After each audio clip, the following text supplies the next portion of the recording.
La idea era en este caso hacer una pequeña rueda de prensa para hacer algunas comunicaciones y algunas expresiones referentes al procedimiento de público conocimiento que se venía desarrollando por parte de la Dirección de Investigaciones de la Policía, de la Jefatura de Policía, y sus resultancias hasta el momento.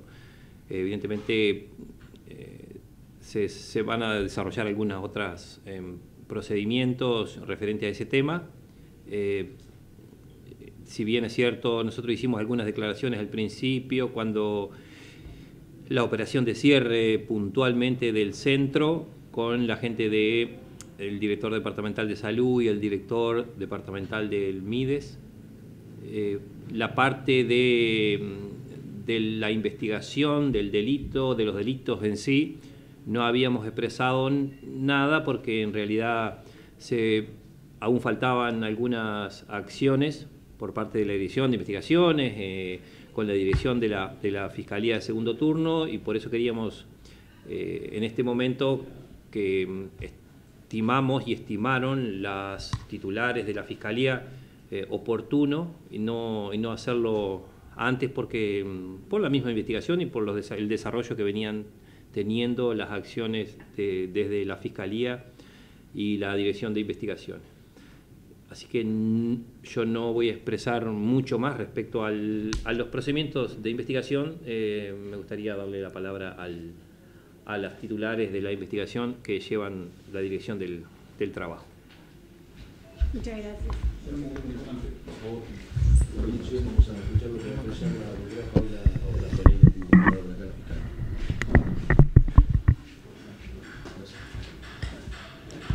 Muy bien, muchas gracias a todos. Es correcto, como dice el señor jefe de policía, esta investigación fue muy larga, comenzó en octubre, noviembre del año pasado, y al principio las declaraciones que se brindaron fueron un poco escuetas justamente porque la investigación aún estaba en trámite.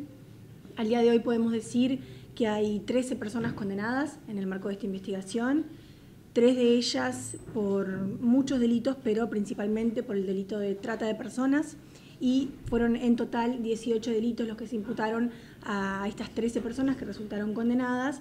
Son delitos que son conexos en general a la trata de personas, que tienen que ver, como hemos dicho, a los delitos de amenazas, privación de libertad, lesiones. Bueno, una serie de delitos que tienen que ver un poco con esta situación que se vivió en este hogar. Como saben, esta investigación que comenzó en noviembre requirió una serie de medidas como ser allanamientos, incautaciones de dispositivos electrónicos, de teléfonos, por supuesto de armas que sabemos que había en el lugar y picanas eléctricas que fueron como los elementos característicos de este caso, que además también fueron los que mayor conmoción generaron. Y bueno, a raíz de esta investigación fue que junto con la Dirección de Investigaciones se comenzó a hacer el relevamiento de la evidencia y logramos así imputar a estas 13 personas que al día de hoy están condenadas. Bien, con respecto a la investigación, esto surgió por una denuncia de alguien en especial, en octubre, noviembre, decía usted, o cómo fue el inicio de la misma. En octubre del año pasado, una ex empleada del hogar, que a posterior resultó también siendo indagada y condenada por este tipo de delitos, realizó la denuncia ante la Departamental de Salud. Y en noviembre fue que la departamental trasladó esta denuncia a la esfera penal y así fue que comenzamos a investigar, y en el mismo mes de noviembre se hicieron los primeros 2 allanamientos. Los profesionales que iban a ese lugar, porque según tengo entendido, o según expresiones de Beatriz Freitas, habían enfermeros que iban, médicos, ¿qué grado de culpabilidad también tiene? Si estaban en conocimiento de esta situación y si fueron algunos condenados. De hecho, al momento no tuvimos conocimiento de que vayan profesionales y fue uno de los puntos que no solamente se tomaron en cuenta en esta investigación, sino además uno de los principales puntos que el propio Ministerio de Salud Pública le estuvo observando a los titulares de este hogar durante los últimos 6 años, justamente la falta de director técnico, la falta de atención médica, la falta de emergencia médica. Lo único que había era una policlínica cercana con una doctora que lo único que hacía era revisar a las víctimas cuando tenían algún tipo de fiebre o gripe, cuando los titulares del hogar los llevaban. Pero la realidad es que al momento, y no creo que vaya a suceder, no se pudo encontrar justamente ningún médico ni enfermero, ni de hecho en uno de los allanamientos se encontraron las historias clínicas incompletas. Sabemos que estas personas no tenían el acceso a la salud que tenían, así que no había médicos. Algunas fuentes también, el MIDES proporcionaba canastas a este lugar. También, ¿no? Tenía conocimiento el MIDES de esta situación, cómo entregaba las canastas al hogar, si no había, digamos, conocimiento de qué tipo de fiscalizaciones tenía, en qué condiciones vivía. Es correcto. También recibimos declaraciones de personal en representación del MIDES en la Fiscalía, y lo que se manifestó fue que el hogar no siempre estuvo en las mismas condiciones, eso también surge del expediente administrativo, y en un determinado momento el MIDES derivó pacientes a este hogar y efectivamente le brindaba canastas a modo de colaboración por estas personas que le había derivado, hasta que en un determinado momento se dio cuenta que las condiciones no eran las mismas, se hicieron inspecciones y el MIDES pudo constatar que el hogar ya no estaba en condiciones y dejó de derivar personal. Eso fue lo que los manifestaron. Los condenados son de las personas que trabajaron en ese lugar. ¿Qué hay de las personas del entorno, de fuera de ese sistema de trata de personas, si están en investigación o van a estar en investigación en el futuro? Al momento las personas que fueron condenadas son los titulares del hogar y aquellas personas que trabajaban en el hogar, que bueno, nosotros además consideramos que una de esas personas era parte de esta red de trata, por eso también fue condenada, no solamente los titulares del hogar fueron condenados por trata de personas, y el resto de las personas son personas que trabajaron o trabajaban incluso hasta el día del cierre del hogar allí. Y sí, hay más personas investigadas, pero bueno, como sabrán al momento de eso no les puedo brindar más información. ¿La justicia remitió en algún momento a personas con problemas psiquiátricos a ese centro? No, que nosotros tengamos conocimiento por orden judicial, dice usted. Sí, o por orden judicial o porque llegaron a un acuerdo en que en vez de cumplir una pena fueran asistidos en este hogar psiquiátrico, porque así se lo consideraba, ¿verdad? Exacto, era un hogar para personas con patologías psiquiátricas y no nos consta que ninguna persona haya sido derivada por orden de la justicia. Las personas fueron, algunas sí, derivadas por algún organismo estatal, pero en su mayoría las personas llegaban por contactos de la propia titular del establecimiento que tenía con dueños de otros establecimientos de otros lugares, porque bueno, ella había comenzado, digamos, trabajando incluso en otro hogar y fue así que estableció sus contactos, pero no, de la justicia no. Y las instituciones que hacían, por ejemplo, la revisión, Salud Pública, ACE, MIDES, la Dirección Departamental de Salud, ¿no notaron esto que estaba sucediendo o sí lo notaron en todo este tiempo en el cual hacían periódicamente revisiones o visitas? En el marco de esta investigación nosotros tuvimos acceso al expediente público del Ministerio de Salud Pública, que comienza en el año 2019, cuando la titular del establecimiento inició el trámite para pedir la habilitación, y a partir de ese momento lo que consta del expediente es que se le fueron haciendo diferentes observaciones de cuestiones que tenía que solucionar, como espacios entre las camas, como director técnico que no tenían, pero por supuesto que no consta del expediente que tomaran conocimiento de las otras cosas que estaban sucediendo. Es decir, por un lado tenemos la cuestión administrativa de si el hogar tenía o no habilitación y de en qué condiciones sanitarias estaba, y un tema totalmente aparte es por supuesto el resto de las aberraciones que estaban sucediendo en ese hogar, de las cuales nadie tenía conocimiento hasta que no se hizo una denuncia que aportó las fotografías y pudimos tomar conocimiento y de lo que estaba sucediendo. En cuanto a las lesiones, ¿trataban de ocultarlas de alguna manera? Por ejemplo, los encadenados, que no se notara, por ejemplo, en sus muñecas o algo en especial. Una de las fotografías que se recibió cuando se recibió la denuncia era justamente un residente encadenado con una cadena que tenía unas gomas anaranjadas en las muñecas, y parte de la denuncia expresaba que se le había puesto esas gomas para no generar las marcas, lo cual pudimos constatar luego con la propia declaración del imputado, que fue quien había hecho él mismo con sus propias manos esa cadena con esa manguera. ¿Y de las picanas, etcétera, también se trataba de ocultar de alguna forma esas lesiones?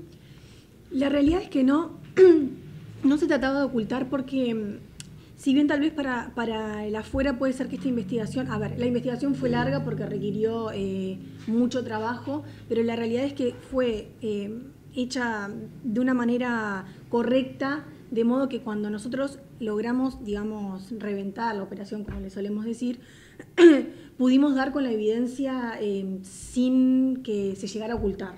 En este sentido, cuando nosotros hacemos un allanamiento que con personal del ministerio y demás, logramos acceder a los pacientes y hacer revisaciones médicas con médico forense y con médico psiquiatra, y fue ahí que se constataron las lesiones. Por supuesto que hay muchas personas y muchas lesiones, digo, no necesariamente todas tienen por qué ser de los hechos que estaban viviendo. Además había, bueno, personas también mayores, pero sí pudimos constatar eso porque pudimos acceder a los pacientes y hacer las revisaciones médicas correspondientes. Yo le consulté a la psiquiatra que atendió a varios de los, pongámosle, residentes del hogar psiquiátrico, y nos decía de que para contener a una persona con un brote psicótico se utiliza sujeción y se utiliza medicación. No tenían la adecuada, ese sería el término, por utilizar cadenas y no utilizar, por ejemplo, otro elemento que pudiera generar una sujeción de pies y manos. Más allá de, bueno, de lo que uno puede llegar a inferir por lógica, fue también uno de los puntos que nosotras nos planteamos, porque tampoco estamos tan acostumbrados a ver pacientes que tengan este tipo de patologías y que no tengan la atención médica necesaria, y nos asesoramos, recibimos declaración de personal del Ministerio de Salud Pública, de la encargada de salud mental, creo, no me acuerdo el nombre exacto del sector, pero recibimos su declaración, además de un informe por escrito, en el cual consultamos específicamente ese punto y se nos manifestó que cuando hay pacientes que efectivamente tienen una patología y que tienen que tener algún tipo de sujeción, por supuesto que nunca son cadenas, pero además nos explicaron que cuando el paciente está en ese punto que necesita sujeción, tiene que estar internado en un hospital, no en un hogar. Digamos, tiene que estar internado en un hospital y a lo sumo con una medida de sujeción en una cama de un hospital con supervisión, nunca de la manera en la que estaba. ¿Las personas que se encontraban ahí en algún momento intentaron escapar? Sabemos que había algunos de los pacientes que intentaban escapar y de hecho parte de las declaraciones de los indagados, de los empleados, siempre comenzaban indicando que las cadenas se habían creado justamente porque había pacientes que se intentaban escapar. Sabemos que algunos pacientes también llegaron a escaparse porque también contamos con algunas denuncias policiales que los dueños del hogar hacían cuando se escapaban y bueno, y rápidamente volvían a aparecer. Fiscal, se detectó en algún momento fallecimiento, no digo por estas causas, pero en el correr de los años de este funcionamiento de ese residencial, ¿hubo fallecimientos? Sí, en los últimos años hubo varios fallecimientos, de los cuales algunos se cuenta con las pericias post-mortem de estas personas, y lo único que podemos aportar en cuanto a este punto es que algunas de estas personas estaban adelgazadas, igual que otros de los pacientes que pudimos tener acceso ahora, pero bueno, al momento no hay mayor evidencia en cuanto a ese punto, pero bueno, la respuesta es que sí. De los delitos económicos, ¿pueden repasarlos? Sí, los delitos económicos tienen que ver un poco con el mismo propósito de lo que es la trata de personas, más allá de la cantidad de actividades que puede requerir el delito para la configuración del delito de trata. La finalidad de este delito es el provecho económico. Lo que hacían estas personas era aprovecharse económicamente de dos formas.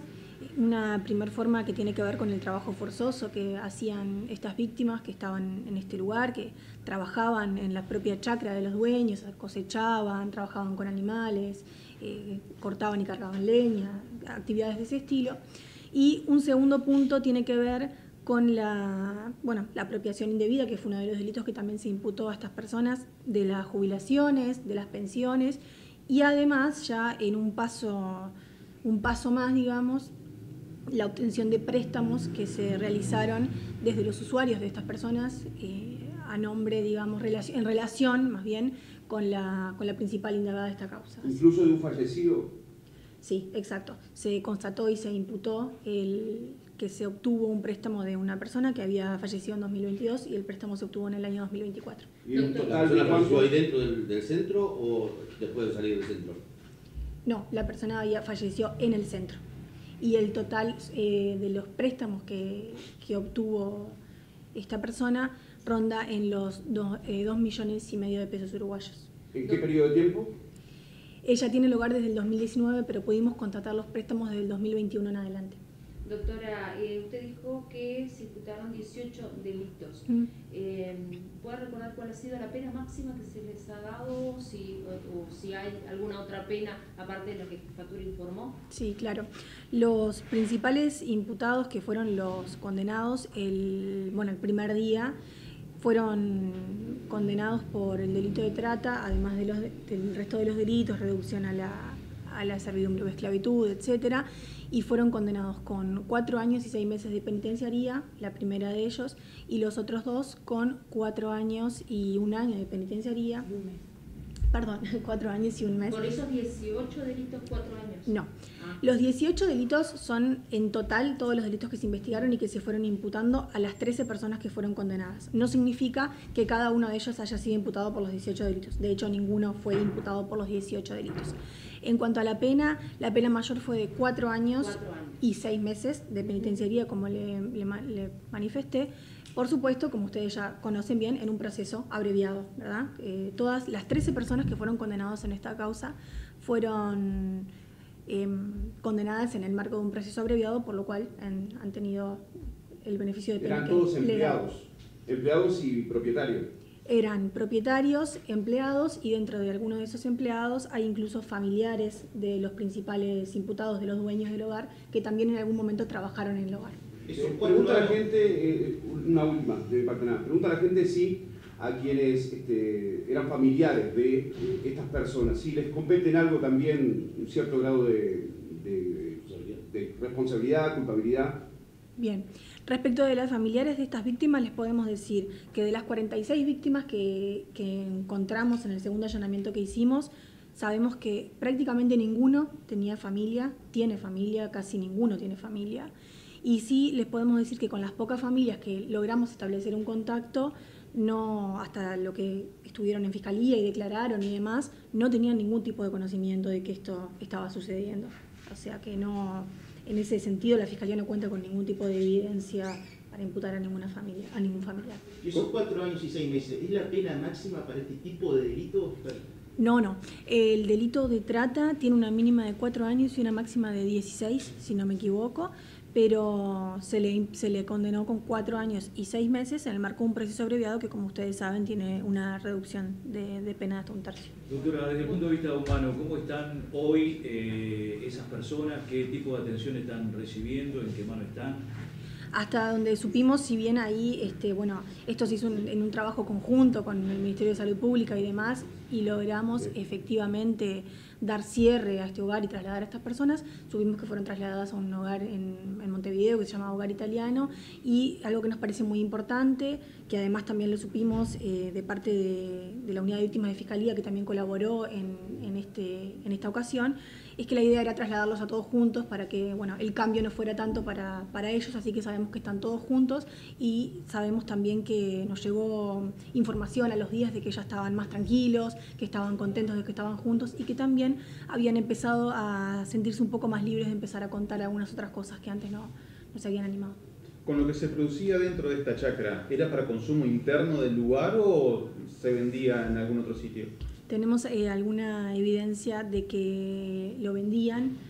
Puntualmente sabemos que plantaban, por ejemplo, lechuga, boniatos, y tenemos evidencias de que vendían algunas de estas cosechas. También tenía lechería, por lo que tengo entendido también, ¿no? Aparte de todo esto, el principal imputado tiene un tambo y parte de sus ganancias vienen de eso. Pero ¿qué va a pasar con ese predio, con esa chacra? ¿Era propiedad de ellos o la alquilaban? Hasta donde sé, la chacra, y declarado por ellos mismos, la chacra era alquilada. Bien, en temas de salud, por ejemplo, estas personas deben acceder a cierta clase de medicamentos, muchos a través de receta. ¿Accedían a medicamentos especiales o simplemente se los medicaba con cualquier cosa? ¿Cómo era el tema en relación a cuestión de salud? Y si hay algún médico involucrado que suministraba algún tipo de medicamentos para este sitio, para este centro que funciona de esta forma. No nos consta que haya ningún médico involucrado. De hecho, como les decía, encontramos historias clínicas incompletas y además encontramos una gran cantidad de medicación desblistada, que no tenía ningún tipo de identificación de qué medicación era, y además contamos con declaraciones de los propios empleados imputados, que eran quienes también les daban la medicación por orden de la titular del establecimiento, en el cual manifestaba que incluso ella hallaba raro que muchos de los pacientes tomaran la misma medicación en la misma hora. También contamos con evidencia que se extrajo de los teléfonos celulares, de la que surge que la dueña del hogar los medicaba, armaba ella los pastilleros y también sabemos que les daba inyectables. Entonces no consta que algún médico o médica hubiera trabajado y recibido algún aporte económico por atender a los pacientes. No, de ninguna manera.